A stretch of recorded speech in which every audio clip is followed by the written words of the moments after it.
sejam todos bem-vindos, todas bem-vindas à jornada BET Online. É um prazer tê-los conosco neste segundo dia. Estamos muito felizes por realizar este evento e levar um pouquinho da BET Educar para a casa de vocês. Este evento não poderia ser realizado sem o apoio de uma série de parceiros e patrocinadores muito comprometidos com a educação. Muito obrigada por confiarem e acreditarem neste evento. Bem, se você já participou da jornada ontem, sabe do concurso que a BET Educar está realizando.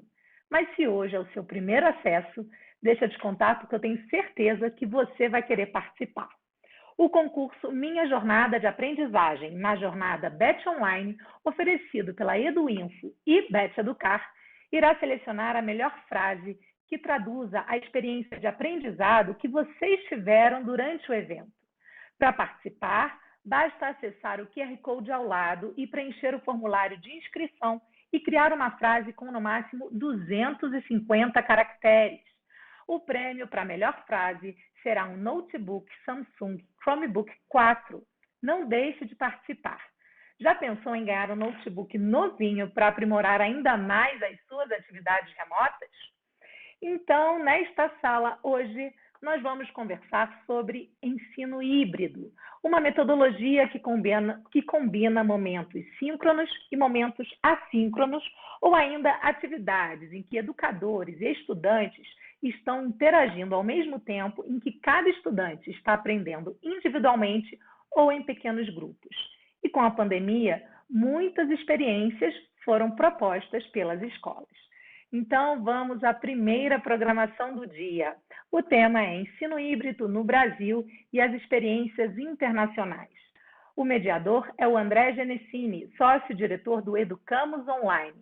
E os palestrantes, Léo Bud, pesquisador do MIT Media Lab, e também a Lilian Bassic, diretora da Tríade Educacional. Bem-vindos, André, eu passo a palavra para você. Obrigado, Larissa. Pessoal, eu vou ser bem breve aqui, que deixar as estrelas brilharem aqui. Vocês vão passar bem. Eu vou só contar como é que vai funcionar aqui a nossa sessão. A Lilian e o Léo, eu vou ser sincero que até eu quero falar para mim, até para minha novidade, porque eles capricharam tanto. Ontem eles compartilharam a apresentação comigo e estava maravilhosa. Eles ficaram à noite, hoje de manhã, ainda melhorando ela, eles estão fervilhando para dar notícia para vocês. Vai ser incrível porque a Lilian é craque, a Lilian é autora de livro. Ela tem livros sobre o assunto, ela dá curso sobre o tema na Tríade, ela dá consultoria no Brasil inteiro sobre isso. Uma das pessoas que mais sabem disso no Brasil e na América Latina. E o Léo Bird é uma lenda viva. Vamos passar bem aqui. Eles vão falar juntos, vai ser um bate-papo por 30 minutos. Tá? Vai ser incrível, tá? Eu sei que a gente vai partir do que ensino híbrido não é só fazer live, que a gente está fazendo, dar algumas coisinhas para as crianças, coisa muito mais sofisticada do que isso. Depois desses 30 minutos, nós vamos começar com as perguntas. Vai ser um novo bate-papo, mas o bate-papo com vocês. Pessoal, façam perguntas. Todas as perguntas que vocês fizerem, nós vamos falar com eles, nós vamos conversar, tá? E não tem pergunta boba, não tem pergunta ridícula, não tem pergunta... Pergunte, tá? Eles são muito generosos e você vai ver que todas as perguntas vão ser aceitas, vão ser muito bem respondidas. Então eu passo a palavra para a Lilian, que vai iniciar o bate-papo aí e está com vocês aí. Eu só aviso quando estiver chegando próximos 30 minutos para a gente passar para as perguntas aí. Obrigada, André. Prazer estar aqui junto com o Léo, mais uma vez trocando ideias, né, sobre educação, que é o que tem nos movido, né, essas reflexões sobre educação no Brasil, que é o que a gente vai tentar ao máximo focar hoje, né, a gente vai trazer essa ideia de uma reflexão sobre experiências, né, internacionais, mas com grande foco em como é que elas impactam a educação aqui no nosso país. Eu vou pedir para a equipe aí colocar para a gente os slides, por favor, para que eu dê um início a essa conversa. E eu queria trazer, né, inicialmente, uma reflexão sobre a própria definição de ensino híbrido, né? Então, hoje a gente vai tratar muito da criatividade, né? Eu acho que muitos de vocês, professores, que têm acompanhado, né, principalmente durante esse início de ano, né, as reflexões sobre vamos implementar o híbrido, o que vai ser o híbrido no dia a dia das escolas, e a gente tem percebido muitas dificuldades na própria conceituação, né, no próprio olhar para esse conceito do híbrido. Então, hoje a gente vai, agora inicialmente, eu vou trazer um pouquinho dessa definição, né, qual é a nossa base teórica que vai trazer um pouco dos desdobramentos que vão acontecer nessa conversa de hoje, mas também trazer um pouquinho dessa nossa referência conceitual, né, especificamente o que a gente está chamando de híbrido nesse momento. Vou pedir para colocar o próximo slide, em que vocês vão olhar aí as nossas referências em termos de livros, né, eu acho que a gente sempre vem para um encontro como esse para ser provocado, né, para que a gente saia ainda mais energizado, para aprofundar os estudos, para olhar um pouco para essas definições, e a gente tem aqui o Jardim de Infância para toda a Vida, que é o embasamento principalmente da fala do Léo, né, o Léo vai olhar muito para essa ideia de aprendizagem criativa, que é para além do senso comum. Então, acho que isso vale a pena a gente olhar, que existem referências muito robustas para pensar sobre isso. O ensino híbrido vai ser o foco, né, mas não um ensino híbrido que está descolado, né, que é só a gente pensar no papel da tecnologia, mas um ensino híbrido que se apoia em metodologias ativas, em estudantes protagonistas. Então, esses outros 3 livros são os livros que eu organizei, que tratam da abordagem de uma proposta mais ativa, que coloca o aluno no centro do processo, o aluno como protagonista, mas tendo aí a abordagem do ensino híbrido como um fio condutor. A gente não considera o ensino híbrido como uma metodologia, tá? Então, ela não tem um passo a passo, é só assim que ela precisa acontecer, ela não é uma metodologia, e o que a gente vivenciou nesse último ano, enquanto a gente não tinha o aluno presente na escola, era ensino remoto, né? A gente chama de ensino remoto emergencial. Então, quando a gente usou síncrono e assíncrono, a gente estava usando uma educação online no ensino remoto. Pela nossa referência, o híbrido requer a presença do aluno na instituição de ensino. E aí sim, a gente tem o exercício que a gente foi fazendo nesse período remoto, né? Léo vai trazer vários exemplos, e aquilo que a gente pensa para o híbrido mesmo, que é com esse retorno para a presença física na escola. Então, essa definição do híbrido, ela considera que existem diferentes formas de aprender, que os estudantes não aprendem da mesma forma e que, por isso, as experiências de aprendizagem que os professores desenham para eles, né? Ontem a gente teve uma discussão muito interessante do Silvio Meira, do Luciano Meira, trazendo, né, essa ideia das experiências de aprendizagem, elas não podem ser únicas, as mesmas. Então, é em cima dessa concepção que a gente vai conversar hoje. Eu passo para o Léo vai continuar, daqui a pouco eu volto, mas a ideia é que a gente faça realmente um grande bate-papo. Léo, com você. Ô, Lilian, sempre um prazer estar conversando com você e aqui os nossos amigos. Né? Por favor, se vocês puderem voltar a colocar os slides, assim, eu queria dar uma passadinha rapidinha neles, passar para o próximo. E para o seguinte, pode ser para o próximo. Isso. Então, como a Lilian estava falando, existe o que a gente chama de ensino híbrido, né, e que envolve uma parte presencial, uma parte online. Agora, isso pode ser feito de uma maneira mais personalizada ou mais massificada. E o que é interessante do ensino híbrido é que a gente não precisa se prender nem no online, e nem no presencial, e nem no massificado ou no personalizado, que a gente pode brincar com isso de acordo com o objetivo pedagógico, né, e as condições de acesso que os nossos alunos possam ter ou não ter, né, à tecnologia, né, também. Então, cabe a nós, como designers dessa experiência educacional, entender em que momentos que a gente vai fazer algo mais dirigido ao aluno individualmente, uma coisa mais que a gente vai trabalhar com o grupo, e como que a gente vai trabalhar essa combinação do presencial com o virtual. Né? Então, próximo slide, por favor. A questão é que não é por nós termos todos esses recursos à nossa disposição que a experiência educacional ela vai ser legal. Né? A gente pode fazer uma coisa extremamente chata usando as tecnologias mais fantásticas que existem. Né? O grande desafio é como criar uma experiência educacional que seja mais criativa, que incentive o aluno a se expressar, né, de uma maneira legal, que esse aluno se veja nessa atividade né, e tem oportunidades também de colocar a mão na massa e de desenvolver, né, conhecimentos e opiniões a partir da sua própria vivência, né? E ainda mais como que a gente pode fazer isso numa época tão desafiadora como essa em que nós estamos vivendo hoje, que é essa época da pandemia, né? E que a gente não sabe até quando vai se estender, de que forma, então a gente tem que ser bem flexível, né, no nosso pensamento. Então, como é que a gente pensa isso? Como é que a gente cria esse tipo de experiência educacional usando todos esses recursos que nós temos à nossa disposição?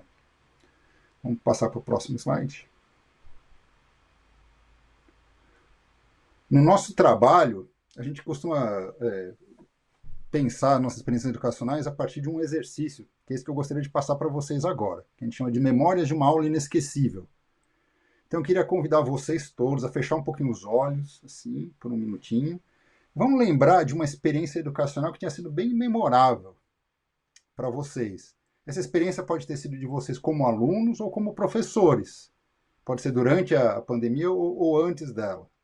Então, vamos lembrar de uma aula que tenha sido, putz, essa aula realmente foi fantástica, né? Então, se tiver um pedacinho de papel, escreve aí, compartilha com a gente no chat.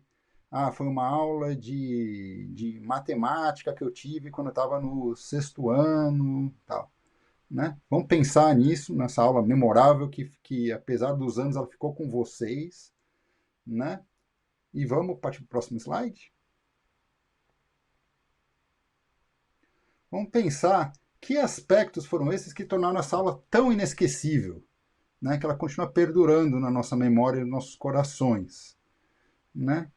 E como é que a gente pode usar esses aspectos, essas dimensões dessa aula, né, para criar novas experiências que também sejam memoráveis para os nossos alunos, né? Eu acho que a gente tem muita experiência na nossa vivência pessoal que é super importante, que a gente consegue conectar, né? Então, se vocês puderem compartilhar no chat com vocês, vamos gastar um tempinho só para lembrar desses momentos que são tão importantes e que podem servir de base para tudo que a gente faz hoje e no futuro, tá? E é esse que é o tipo de exercício que a gente costuma incentivar na Rede Brasileira de Aprendizagem Criativa.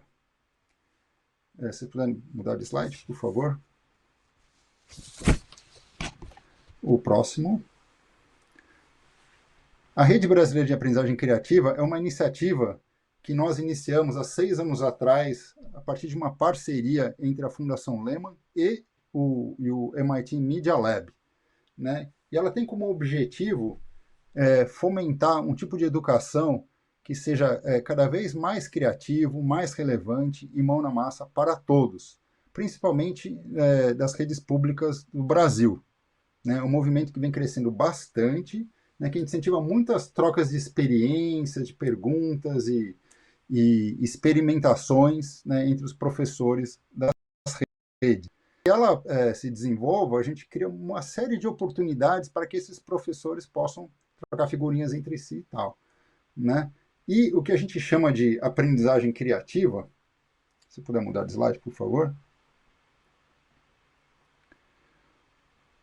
pode ser explicado de uma forma bem simplificada a partir dos 4 Ps, né? Então, basicamente, a aprendizagem criativa busca criar experiências educacionais, né, em que os estudantes tenham oportunidade de criarem projetos, né, ou algo que seja compartilhável com outras pessoas, mas que esses projetos eles sejam significativos para os aprendizes. Então, não é qualquer projeto, não basta simplesmente falar, vamos pegar esse kit e vamos montá-lo, ou vamos desenvolver um experimento de laboratório.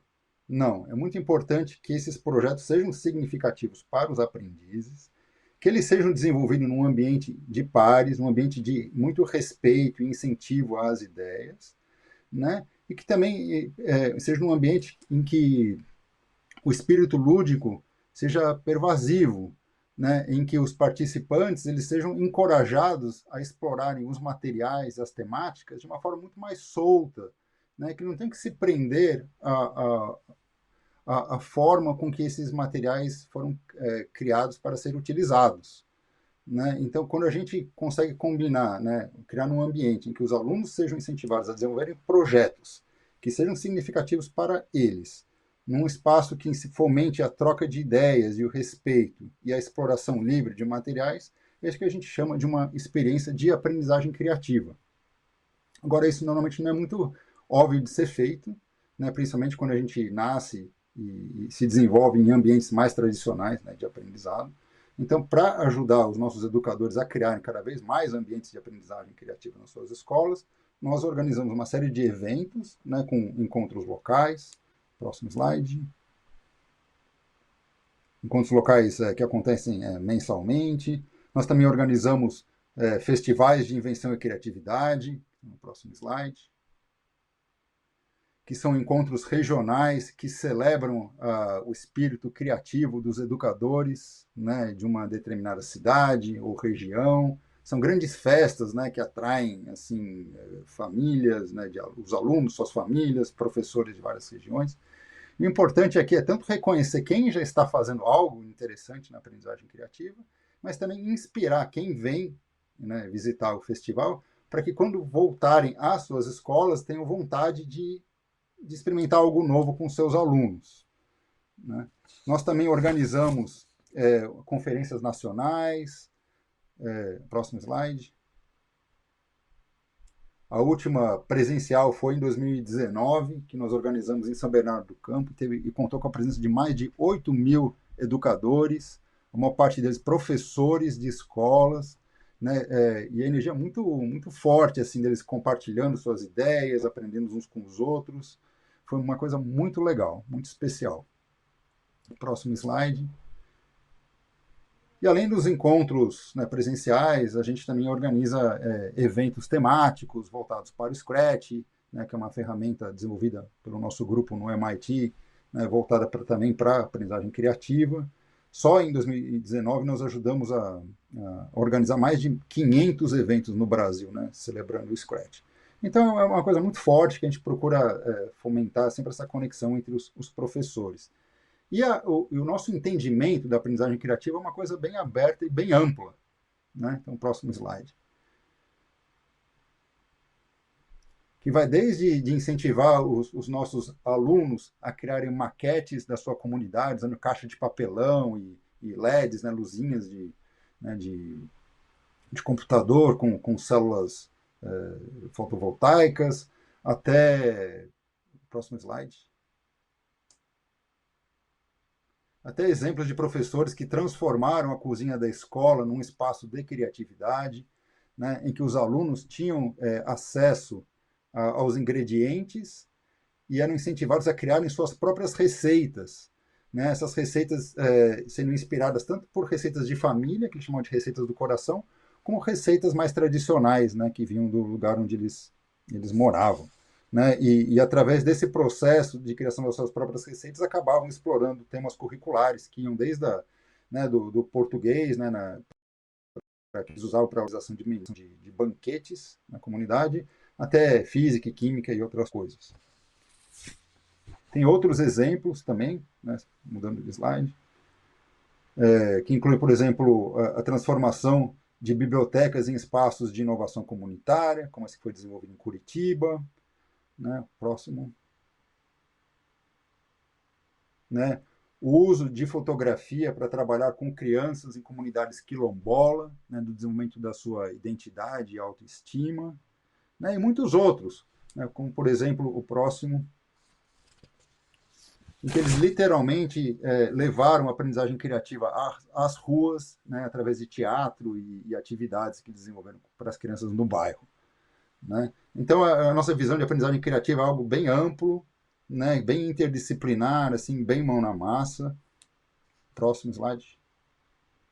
Né? E a rede brasileira de aprendizagem criativa vem crescendo muito nesses últimos 6 anos. Hoje a gente está com mais de 4.000 educadores participando desse movimento. Nós temos núcleos regionais em formação em mais de 20 estados, né, do Brasil. Então é uma coisa bem legal que eu gostaria de convidar vocês todos a participarem. Né? A questão é que quando o Covid deu os ares de sua graça, nós tivemos que, né, fomos pegos de surpresa e tivemos que alterar muitas das nossas práticas, que eram principalmente mão na massa e presenciais, para um outro formato. Né? Vamos mudar o próximo slide. Então, basicamente, nós tivemos que nos reinventar, né? Aqueles encontros que aconteciam presencialmente, de repente, né, nós criamos um novo modelo, né, de rodas de criatividade, clubes criativos, em que as pessoas continuam se encontrando virtualmente para desenvolver seus projetos em colaboração uns com os outros. Né? A semana passada nós organizamos um clube criativo em Curitiba que teve mais de 150 participantes, por exemplo. Né? E também tivemos, mudar de slide, próximo.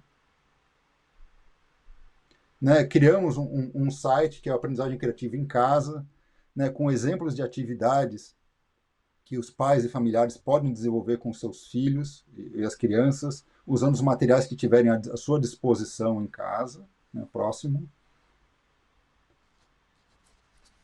Isso vai desde caixas de papelão até utensílios da cozinha, né, e outras coisas assim. Tem uma série de exemplos bem legais ali que vocês podem se divertir acompanhando. Próximo. E também organizamos uma série de videoaulas, né, que é uma série chamada Bora Criar, né, que está sendo utilizado por algumas secretarias de educação no Brasil. E cada um dos programas do Bora Criar, vou passar para o próximo slide, né, ele tem sempre um componente mão na massa, né, sempre uma atividade que possa ser desenvolvida também usando os materiais que tiverem à disposição em casa. Aqui, no caso desse exemplo, a atividade é da criação de uma capa de revista, né, descrevendo que tipo de manchete nós gostaríamos de ver daqui a 10 anos, né, dos nossos jornais. Assim, o próximo. Né, e no site do Bora Criar também tem informações sobre os aspectos pedagógicos dessa atividade, sobre como ela se conecta com as competências gerais da BNCC e etc. Né? Recomendo muito que vocês olhem. O próximo. E aqui são alguns exemplos de capas de revistas que foram criadas. Né? Então são sempre atividades muito engajantes, né? Muito motivantes para os alunos. São atividades bem abertas também, em que os alunos realmente conseguem expressar seus interesses, né, de uma maneira bem flexível. Assim, próximo. E esse tipo de iniciativa acabou também disparando uma série de outros projetos, né, nas escolas do Brasil todo. Né? Aqui eu trouxe alguns exemplos, por exemplo, como esse aqui da professora Daniela, do Geraldo Hipólito, de São Bernardo do Campo, em que ela pegou as fichas das atividades, por exemplo, do Aprendizagem Criativa em Casa, imprimiu essas fichas, porque boa parte dos seus alunos não tinham um acesso regular à internet, né? Então ela imprimiu essas fichas e incentivou os alunos a desenvolver essas atividades nas suas casas mesmo, depois compartilhando da forma que desse, né, com ela, via WhatsApp ou outros mecanismos. Próximo slide. Esse outro exemplo, a professora acabou criando uma sacolinha maker, né, um kitzinho bem simples de materiais, distribuíram essas sacolinhas para os seus alunos e ela continua trabalhando com eles, né, nas suas aulas a partir dos mecanismos de comunicação que eles tinham à sua disposição. E mais uns exemplos aqui para vocês, o próximo. Essa professora do terceiro ano, que também, usando a plataforma Nearpod, né, ela conduziu uma série de aulas em que os alunos exploravam o conceito de máquina simples, também usando os materiais que tinham à sua disposição em casa. Né, então, os professores realmente tiveram que se desdobrar, mas usando os recursos que tinham à sua disposição. Né? Próximo. E esse outro exemplo aqui foi uma atividade super interessante que a professora utilizou o Padlet, né, para explorar os medos e os anseios que os seus alunos tinham com a pandemia. Né? Então, alguns desses projetos podem usar materiais físicos, outros não, mas o importante é sempre criar, né, esses espaços, né, para que os alunos, os estudantes possam compartilhar os seus pensamentos uns com os outros, né, de uma maneira mais criativa mesmo. E na nossa rede, próximo slide, nós temos educadores os mais variados e com níveis de envolvimento muito grande. De fato, é uma rede, né? Então, por exemplo, em que alguns criam cursos mais diversos. Um dos cursos mais recentes que está sendo oferecido agora é esse de uso do Scratch para explorar tópicos da literatura. Né? brasileira. Então, mil maneiras a gente integrar a tecnologia com tecnologias mais altas com tecnologias mais baixas assim, né, no nosso dia a dia. Próximo. O que a gente aprendeu nesse processo, né, de reinvenção, né, do nosso processo, do nosso trabalho, é que a gente percebeu que a aprendizagem significativa ela pode ser feita de forma híbrida em casa. Né? Até então, a gente focava muito no trabalho presencial. A gente não achava que a gente conseguiria, sabe, transportar essa energia, essas qualidades do trabalho presencial para o ensino híbrido. Mas a gente aprendeu que isso é possível. Dá trabalho, exige um tipo de planejamento muito especial, mas é possível de ser feito. Né? E que, para que ele dê certo, é muito importante que a gente leve em consideração não apenas os aspectos pedagógicos assim da dinâmica, mas o tipo de acessibilidade que as pessoas vão ter à tecnologia, à internet, ao computador, né, que tipo de materiais que eles vão ter à sua disposição. E outro aspecto, que acho que foi talvez um dos mais importantes, acho, nesse período, é de perceber a importância da família, né, na educação dos seus filhos. A gente já vem seguindo um caminho contrário, em que os pais se sentem cada vez mais ineptos, né, a apoiarem seus filhos no seu aprendizado de conceitos e temáticas mais modernas. E acabam, por si só, acabam delegando, né, cada vez mais esse papel de educador para a escola. E acabam meio que se sentindo removidos do processo. Né? E com a pandemia, isso deixou de ser uma possibilidade, né? Para que os alunos realmente tivessem uma experiência positiva, educacional, a família cumpre um papel essencial nesse processo.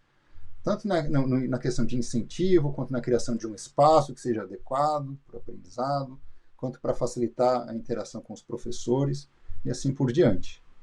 Né? Então, eu acho que tem muitas coisas que a gente aprende nesse processo, por isso que a gente quis trazer essa discussão do ensino híbrido, né, de uma coisa que poderia ser totalmente genérica e técnica, para a realidade em que a gente vive hoje no Brasil. Eu acho que a Lilian tem algumas outras coisas que gostaria de acrescentar nessa nossa discussão. Colocaria aqui na tela, colocar o próximo slide, por favor, que é um pouco, quando a gente olha, né, para essas considerações que o Léo traz, em relação à aprendizagem criativa, e aqui a gente está querendo muito discutir, né, mais do que o senso comum, que não é só, a gente está pensando numa aprendizagem criativa que está muito bem estabelecida aí, com todo um embasamento que mostra o quanto ela pode ser significativa para a aprendizagem, e a gente, quando olhando aqui as perguntas, as aulas memoráveis de vocês, né?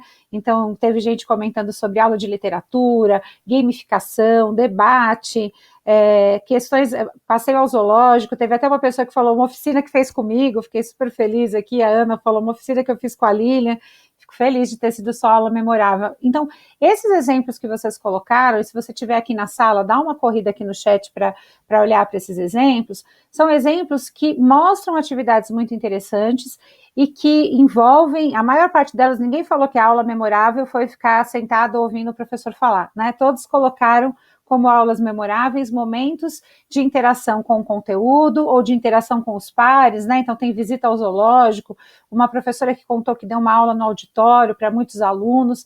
Então o grande desafio que a gente tem visto hoje, né, quando a gente fala nesse ensino remoto, nessa passagem do híbrido com o retorno dos estudantes para a escola, é a gente olhar para o quanto essas atividades que podem parecer apenas atividades para recreação, né, tá sendo divertido, elas realmente não são uma sobremesa, né? A gente fala que levar essas atividades para o prato principal requer a gente olhar para o quanto elas se atrelam com o currículo e o quanto elas estão conectadas com a BNCC. Então, quem está aqui com a gente, que é da educação básica e que está estudando a BNCC, tanto do primeiro ao nono ano no ensino fundamental, quanto do ensino médio, alguém já comentou aqui no chat sobre o ensino médio, né, os desafios para o ensino médio, o quanto que estas ações que a gente está olhando, ela tem relação com a BNCC, né? Então, o quanto que essas ações elas estão conectadas com as experiências de aprendizagem que a gente pretende desenvolver com os estudantes. Então, quando a gente fala de ensino híbrido, além de pensar nessa ação do aluno mão na massa, que se engaja, que se movimenta com os conteúdos, a gente também pensar na avaliação. A gente tem que repensar a avaliação. Não dá para a gente pensar numa avaliação, depois de todos esses exemplos que o Léo trouxe, de realmente uma aprendizagem criativa que faça diferença para esses estudantes e para a comunidade como um todo. E também uma aprendizagem que envolva a tecnologia, envolva a presença, mas que valorize essas ações, a gente tem que repensar a avaliação. Não dá mais para a gente pensar, e por isso que a gente diz que o caminho que a gente não está tendo hoje não tem mais volta, é que não dá mais para pensar nessa avaliação como uma prova no final do bimestre, né? Olhar para o ensino híbrido e para essas reflexões que a gente traz requer que a gente comece a repensar de que maneira a gente coleta evidências em relação às aprendizagens dos estudantes, de que maneira os espaços de aprendizagem tomam proporções que estão adequadas ao que é possível fazer em cada espaço, né? Então, quando o Léo trouxe, olha, os estudantes que estavam em casa e que não tinham acesso, a gente tem uma grande questão de acesso no nosso país, esses estudantes passaram a ter o material que chegou impresso, mas que eles foram desafiados a utilizar esse material ali na residência deles, né? E quando a gente pensa no híbrido com esse retorno para o presencial, o quanto que o momento ali da casa deles, em que eles entram em contato com essas possibilidades, pode virar um momento de discussão, de reflexão e de conexão, né, com os objetivos de aprendizagem, com as habilidades e competências que a gente quer desenvolver na sala de aula presencial. Então, este movimento é um movimento que faz todo sentido quando a gente fala de ensino híbrido, né? Por isso que a gente quis trazer, eu peço para vocês colocarem o próximo slide, por favor, a gente quis trazer essa discussão para olhar o que a gente vai ter daqui para frente. Talvez a gente não tenha, no primeiro momento, poder vivenciar essa aglomeração que a gente vê na imagem, né? Mas a gente tem a possibilidade de desenvolver essas experiências que olham para um aluno criativo, protagonista, que assume um papel nessa construção de conhecimentos, através de vários exemplos, né? Então, a gente tem aqui quem comentou, a Maria de Lourdes, que comentou sobre gamificação, a professora Cecília, que falou sobre o bingo em matemática, a aula de estatística, que a professora Ana Cecília comentou, que são atividades, né, que envolvem esse aluno no centro do processo, mas que não necessariamente eliminam aqueles conteúdos que a gente precisa trabalhar e que vão fazer parte, mas que dá para o presencial o que é do presencial e para o remoto do que é para o remoto. Eu vou pedir para colocar o último slide com os nossos contatos, né, para vocês poderem entrar em contato com a gente. Acho que desconfigurou um pouquinho a nossa preocupação sempre, né, Léo? Mas é aprendizagemcriativa.org, o do Léo. O meu, vocês têm aí o Instagram, @edutríade, quer continuar conversando, vai lá, pode conversar com a gente por lá, vai ser muito legal trocar. E peço, então, para tirar os slides, a gente voltar aqui para fazer esse momento aí final de bate-papo, de conversa e ouvindo as perguntas de vocês. André, eu estou multitarefas mesmo, eu estou aqui na plataforma, me inscrevi como participante, por isso que eu estou acompanhando as perguntas e o chat interno aqui, eu estou em todos os lugares, por isso que eu estou trazendo essas falas. Fez muito bem, foi o que a gente combinou mesmo. A gente... pessoal, realmente sigam depois vale a pena voltar aqui, porque a Lilian e o Léo são muito generosos nas redes sociais. Inclusive o YouTube da Lilian é muito bom também. Eu recomendo o YouTube da Tríade, tem muita informação sobre ensino híbrido. Lilian e Léo, a gente tem 3 perguntas aqui. Eu prefiro falar, acho que funcionou bem o bate-papo de vocês. Eu prefiro falar as 3 perguntas e vocês se dividem no tempo que a gente tem para cuidar delas, pode ser?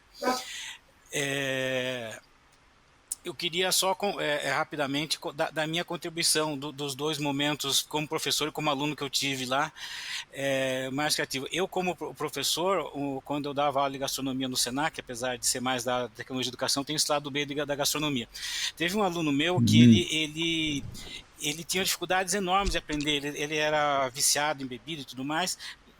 para não deixar longa a história, ele falou assim, eu falei para ele, olha, se você quiser aprender, eu te ajudo. Eu trabalho à noite com você, mas eu não vou ter pena de você, tá?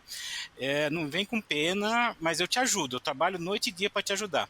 Ele falou assim, cara, nunca um professor foi tão difícil comigo, tão duro, mas ao mesmo tempo me ajudou tanto, que eu realmente trabalhei dia e noite com ele, cumpri minha promessa. E aí ninguém queria ele no grupo. Ele pegou os grupos dos alunos que estavam sobrando.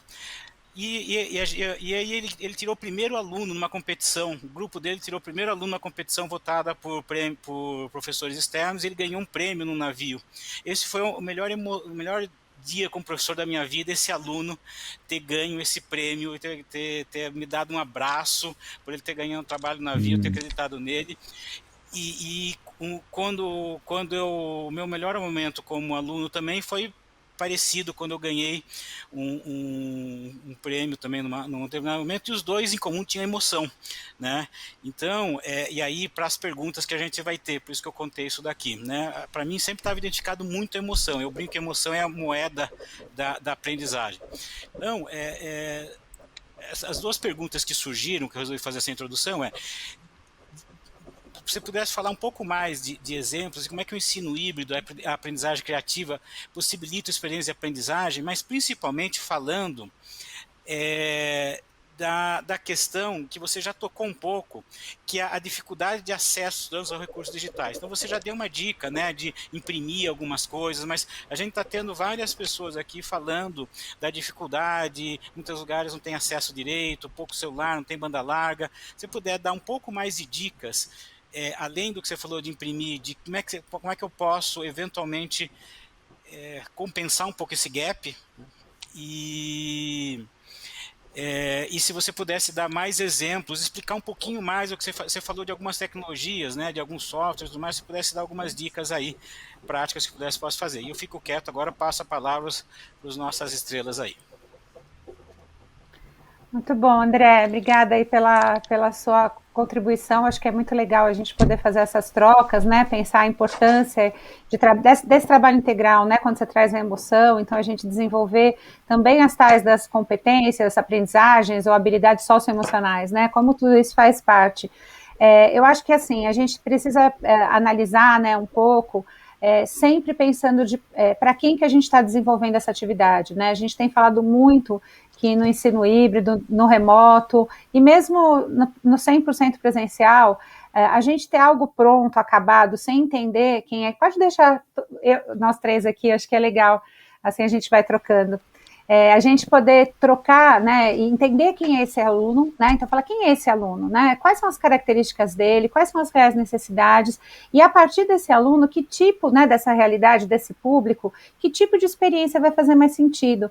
Então a gente viu, né, nesse período de remoto, várias experiências, tanto que envolviam o impresso, como aquele que envolvia, às vezes, roteiros de aprendizagem, que esse aluno ia seguindo esse roteiro, não que ele tivesse ali um passo a passo, mas esse roteiro possibilitava interações no ambiente da casa dele, envolvendo as famílias, e que aos poucos vai avançando naquilo que o estudante realmente precisa para se desenvolver de uma forma integral, né? Eu queria até passar a bola para o Léo, e já juntando com uma outra pergunta que eu acabei lendo por aqui, que estava antes, que era, e como é que a gente faz isso com adulto, né? Porque parece que para criança, né, acaba ficando meio, ok, ele recebeu ali impresso, e aí a pergunta que a gente recebe também aqui é, como é que a gente consegue olhar a aprendizagem criativa para adultos? E aí passo para o Léo. Tem uma pergunta agora do Emerson também, Lina, se você quiser ler. Dessa a gente prestigiar Legal. o Emerson Bento Pereira aqui. Que ele está perguntando, Legal. Vocês poderiam dar exemplos de verificação de aprendizagem diferentes de prova, que não sejam prova, né? Acho que quer dizer prova escrita, prova normal, desculpem. Por favor. Imagina. Léo? Eu acho que tem muita coisa interessante para a gente destrinchar, assim, né? Desde do depoimento do André, de mencionar os aspectos afetivos, né, do aprendizado, porque o aprender envolve a gente explorar o desconhecido, né? É assim que a gente aprende. E a gente só faz isso sem sentir confiança em nós mesmos e nas pessoas que estão ao nosso redor, né? Então, eu acho que a maior parte das experiências educacionais memoráveis que a gente tem, elas têm a ver com um professor inspirador, uma pessoa que encoraja, sabe? Tem esse aspecto afetivo que é super importante, que seria muito difícil a gente replicar isso num livro ou num software instrucional, sabe, num tutorial online, alguma coisa assim. Então, no nosso trabalho na Rede Empresa de Aprendizagem Criativa, quando a gente cria um programa, uma videoaula, por exemplo, a gente cria essa videoaula mais como um recurso que o professor possa usar no trabalho que faz com seus alunos, do que simplesmente uma transmissão direta para os alunos, propriamente ditos. A gente quer sempre trabalhar nessa ligação afetiva que o professor já tem com os alunos, sempre fortalecer cada vez mais isso, mesmo à distância, né? Então, essa é uma coisa que a gente sempre leva muito em consideração, né? Questão de acesso, super importante, motivação, né? Mas isso eu acho que a Lilian já abordou.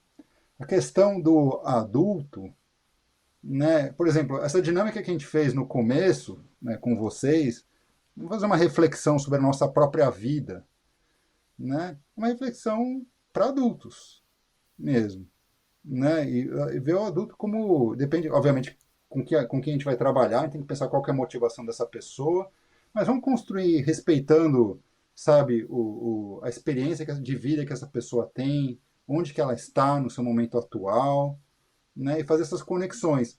Esses princípios se aplicam não apenas ao ensino híbrido, mas a qualquer, sabe, experiência educacional significativa que a gente queira construir.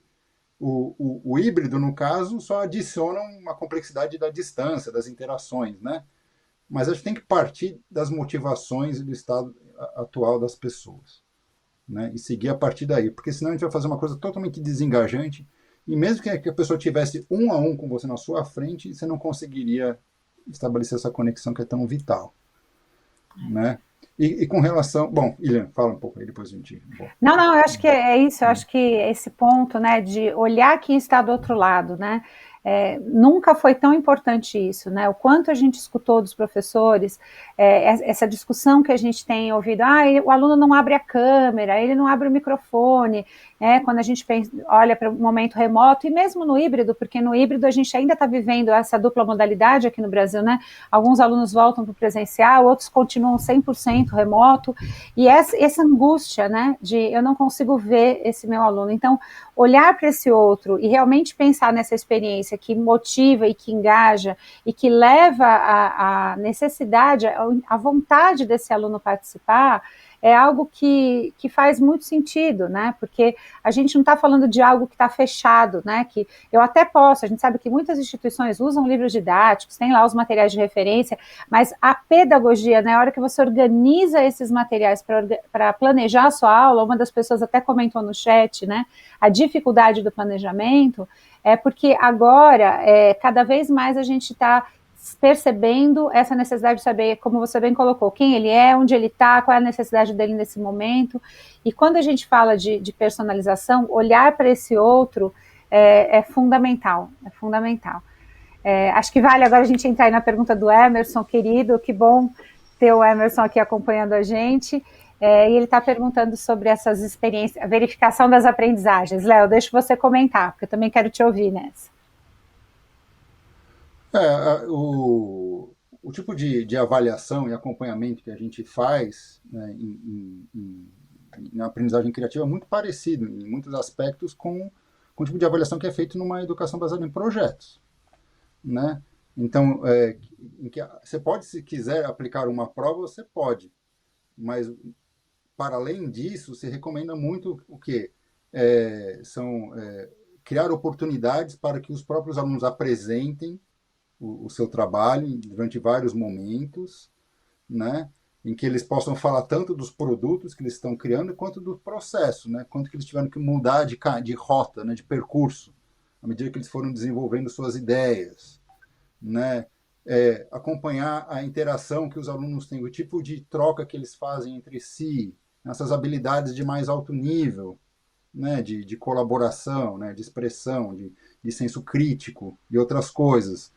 Muito a gente acompanha por observação o que se passa nas dinâmicas, o que no mundo híbrido às vezes se dá via chat, às vezes se dá via outros canais, via submissões, né, em fóruns e outros espaços, né, na criação de portfólios dos alunos ao longo do tempo, E quando a gente fala nesses projetos, eles não precisam ser nada muito complicados, assim, sabe? Podem ser desde de a gente escrever um poema sobre os nossos sonhos, sabe? Até criar uma maquete com papelão, até fazer um programa de computador. Aí você pode ir complicando com o tempo, mas não precisa ser nada muito sofisticado. Aliás, a gente recomenda para quem vai começar a entrar nesse mundo que a gente comece com atividades muito simples, né, que durem meia hora, 15, 20 minutos, assim, para sentir os alunos. E vai construindo essa confiança mútua, essa experiência ao longo do tempo. Né? E dá muito trabalho, né, sinceramente, criar novas atividades significativas, né, que tenham todas essas propriedades.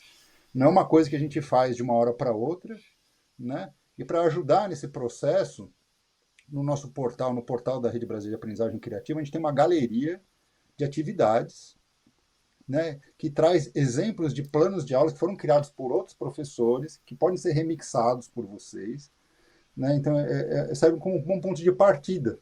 A gente gostaria que vocês também usassem esse espaço para colocarem suas dúvidas, darem dicas de como melhorar essas atividades, variações delas, né? E assim por diante. Então, a avaliação... É o mesmo site do teu e-mail, Léo, para o pessoal acessar, desculpa? É o aprendizagemcriativa.org.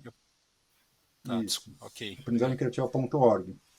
Ali tem uma aba que é da galeria de atividades, né, que a gente incentiva os professores a compartilharem esse tipo de experiência uns com os outros, porque não é fácil, né, principalmente quando a gente começa a pensar nesse tipo de algo que seja significativo para o aluno, que se conecte com o currículo e que possa ser usado nessa situação que a gente vive. Diferentes momentos. E tem um ponto também, né, Léo, que eu acho que quando você trouxe aí, né, quer dizer, você tem um espaço em que tem os planos e as pessoas podem remixar, o quanto, né, que essa ideia de uma comunidade aprendente precisa fazer cada vez mais parte da realidade das instituições, né, então, em termos de escolas, até das redes, né, porque muitas vezes, né, o desenho que você faz para aquele público, né, então, olha, eu estou pensando como é que eu vou atender melhor o público dessa comunidade escolar especificamente, são elementos que pode servir de aprendizado para outros colegas que às vezes não chegaram nesse ponto. Aqui mesmo no chat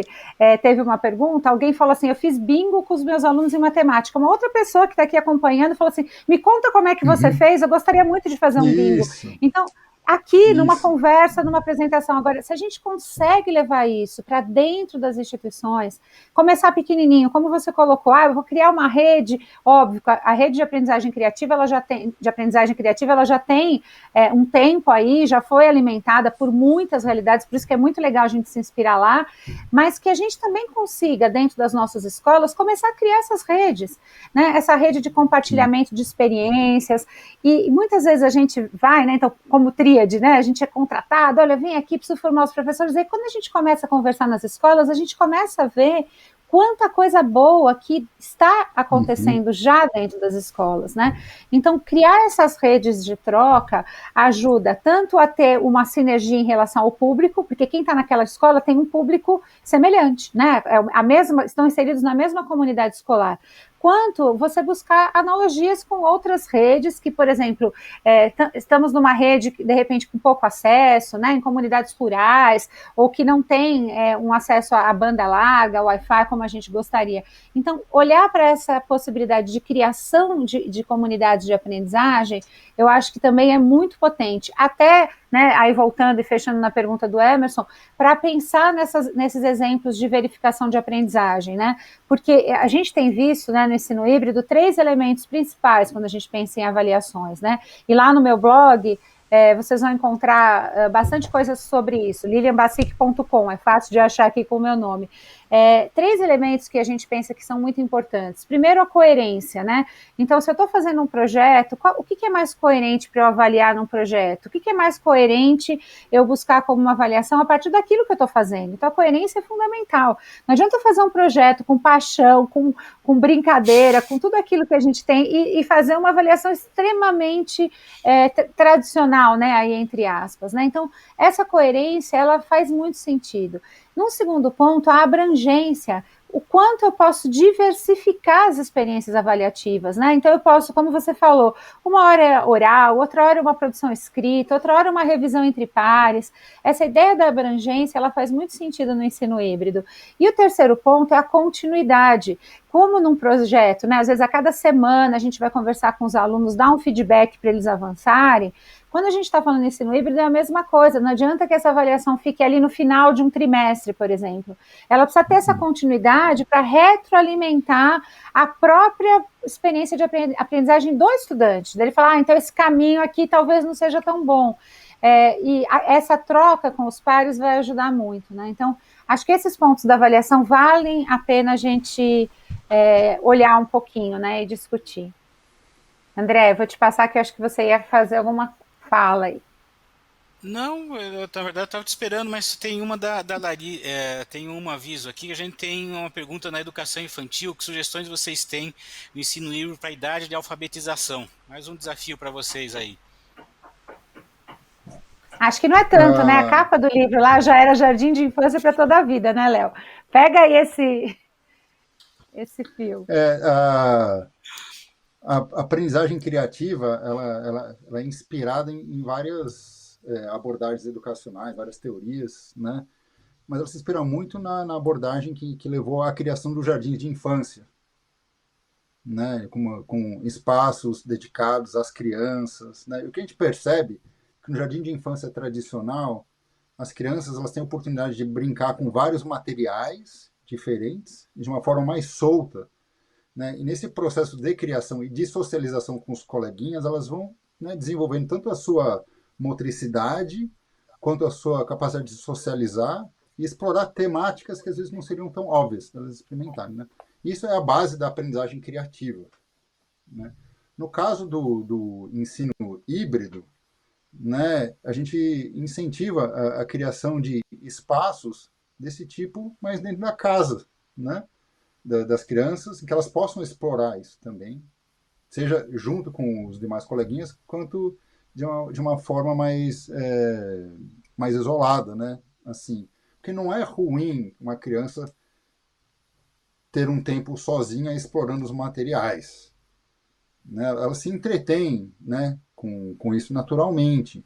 E muitas vezes os pais, os familiares se preocupam com isso, falam, não, eu tenho que ocupar o tempo dessa criança colocando um vídeo na frente dela, né, colocando uma tela, e não é isso, acaba, de certa forma, inibindo o desenvolvimento dessa criança, né, essa curiosidade, esse processo cognitivo que fica, né, super ativo, né, nessa faixa etária.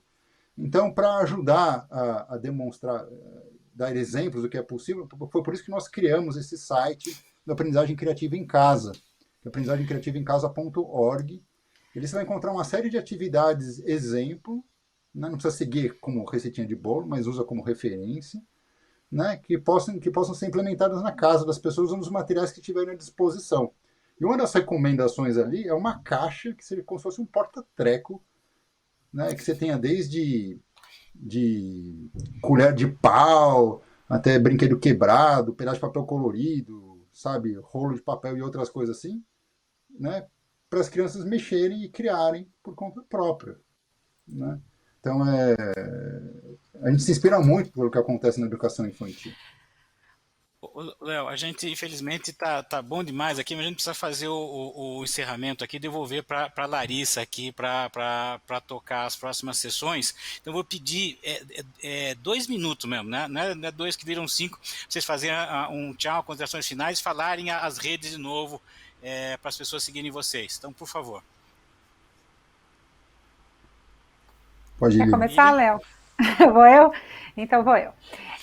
Bom, eu queria primeiro agradecer, para mim é sempre uma alegria poder estar aqui na BET, né? Eu acho que tenho participado da BET já nos últimos anos e é sempre muito bom poder trocar com tantas pessoas e saber que o ensino híbrido, que hoje é um grande desafio no nosso país, não é algo novo, está muito envolvido em muitos estudos que já vêm acontecendo há bastante tempo, e o quanto é importante a gente fazer aberturas como essa, né? Quer dizer, a gente poder trocar com o Léo, né, e a gente falar de aprendizagem criativa conectada a esse ensino híbrido, vai mostrando que o que a gente mais quer, não é óbvio, tecnologia é importante, mas o que a gente mais quer é pensar nesse desenvolvimento integral dos estudantes, né? E o quanto essas conexões são importantes. Então, uma alegria poder estar aqui, poder ser mediada aqui nessa sessão pelo André, muito legal, André, estar aqui com você, trocar com o Léo, que a gente tem poucas oportunidades de falar, mas quando a gente começa a trocar ideias, a gente percebe que tem muita sinergia, né, no que a gente vem fazendo, então isso é uma alegria. E convidar vocês, né, então, tanto no meu blog, lilianbacic.com, quanto lá nas redes da Tríade, né, então, @edutríade no Instagram, vocês encontram bastante postagem que a gente vem fazendo com conteúdos ou com participações da gente aí em diferentes eventos, e dizer que, assim, estamos juntos, professores, a gente sabe o quanto foi desafiador esse ano, e o quanto mais a gente puder apoiar nessas trocas, melhor a gente vai conseguir refletir sobre essa educação do futuro. Muito obrigada. Léo? Eu faço minhas as palavras da Lilian, né? Assim, é sempre um prazer enorme estar aqui com você, Lilian, né? Assim, sempre ótimas essas discussões. Obrigado, André, aí por incentivar a gente nessa discussão toda, o pessoal todo da BET por organizar esse evento fantástico. Eu espero que essa seja a primeira de muitas conversas que a gente possa ter com relação a esses temas que são super importantes, cada vez mais importantes, né, na nossa realidade. Gostaria de convidar vocês a participarem ativamente da Rede Brasileira de Aprendizagem Criativa. É um movimento crescente, sabe? A gente aprendeu muita coisa, mas tem muito mais que aprender para realmente transformar essa educação criativa em algo que seja cada vez mais realidade, o novo normal das nossas escolas. Não é por falta de recurso, necessariamente, né, que a gente não implementa essas ideias. É muitas vezes por falta de conhecimento, falta de incentivo. Né, mas juntos a gente consegue fazer mais, a gente consegue aprender com as experiências dos outros e crescer, né, tornando esse movimento cada vez uma coisa presente mesmo. Né, então vai ser um prazer, né, recebê-los na rede, continuar essas conversas, né, e ter outras oportunidades a gente ir caminhando junto. Assim, obrigado. Site de novo, Léo, para gente encerrar e dar para o site de novo, por favor. Aprendizagemcriativa.org. Aprendizagemcriativa.org. E o e-mail Léo pode ser, tem leo@aprendizagemcriativa.org, info@aprendizagemcriativa.org. Tem o meu perfil também na rede, pode chegar lá e clicar. Então tem 1000 formas de acessar a gente, pessoal. Bom, participem. Léo, Lilian, muito obrigado. Vocês viram que eles podiam falar 5 horas e ainda ia ser 1% do que eles sabem, né? Então é isso. Agradeço a Beth para a gente estar aqui. Larissa, é com você para as próximas cenas, os próximos capítulos. Obrigada, André. Léo e Lilian, obrigada também por essa palestra tão importante. Bom, a gente sabe que a leitura transforma, não é mesmo?